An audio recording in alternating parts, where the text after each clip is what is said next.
Hi, this is Visit Pro 3 channel. In today's video, I will show you how to create short link on your WhatsApp business.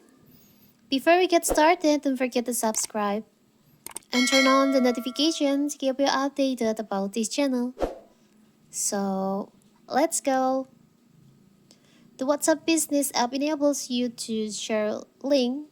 Customers can start a chat with you directly. If your customer has WhatsApp installed on their device, a secure chat between the two of you automatically opens.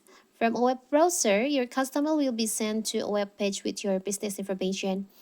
So how to do it, how to create your short link on your WhatsApp business? It's so simple. So first of all, of course, we have to open our WhatsApp. You can go to your tools here, tools section. Now you can just tap on the upper right corner, the three dots over here.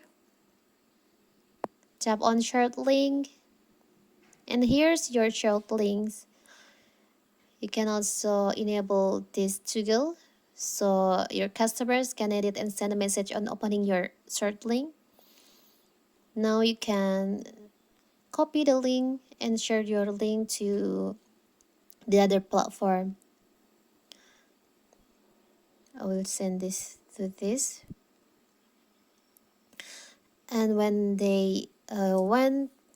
people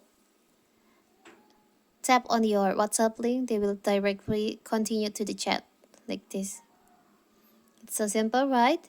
So that is how to create short links on your WhatsApp business. Don't forget to like and subscribe and turn on the notification to keep you updated about this channel. Thank you and see you.